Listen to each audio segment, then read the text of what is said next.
Hi there, students. An ego trip. Okay, an ego trip, a countable noun.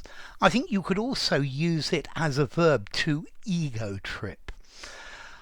Let's see, an ego trip is something that you do because it makes you feel important and it shows other people how important you are. So this is an ego trip. He was on one of his ego trips telling everybody how wonderful he was and how much better he was than everyone else. Yeah, he'd been on this fantastic holiday on his yacht, and they had sailed from the Mediterranean to Latin America and then round Cape Horn and up through up to Australia and then to Southeast Asia, and they had gone the whole way around the world. Yeah, he's showing everyone how important he is. Yeah, how inferior everyone else is. So an ego trick, this is something that you do in order to improve your own sense of performance, of importance. Yeah, you're being self-indulgent and making yourself feel better, making yourself feel good. I think normally we use this phrase negatively. If we say that somebody's on an ego trip, they are doing something for their own satisfaction, yeah, to make them feel good, and it makes them feel more important than everyone else. Well, it can go two ways, because maybe they're trying to make everybody else feel less important. So this is something that a person uses to boost their own self-image. Look at me, look at me, look at me, to draw attention to them. Yeah, and this is an ego trip. Okay, so this is when you're doing something that it's like to boast. Yeah, to tell everyone that you are just the best of the best. This is self-aggrandizement. Yeah, this is being conceited. Yeah, this is effectively narcissism. Narcissists love ego trips. Yeah, it's to do with their vanity.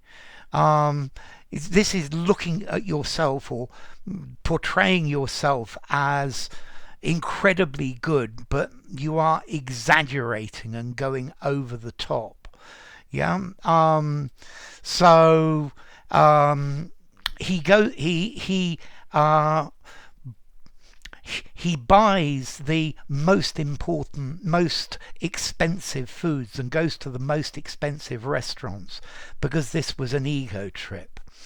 I used to know somebody who used to rent a Rolls Royce to go to public events so that everybody thought they owned a Rolls Royce.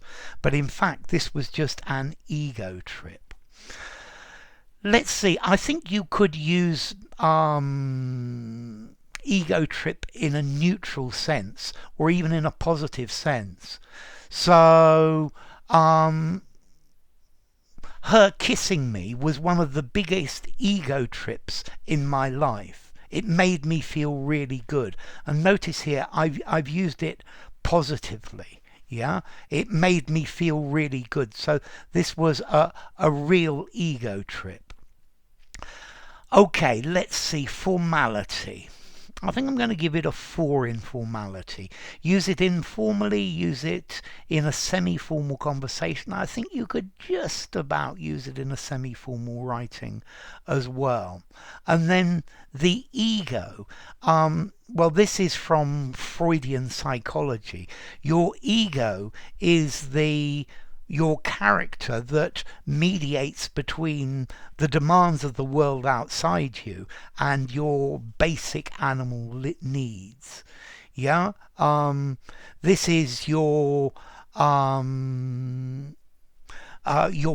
personality.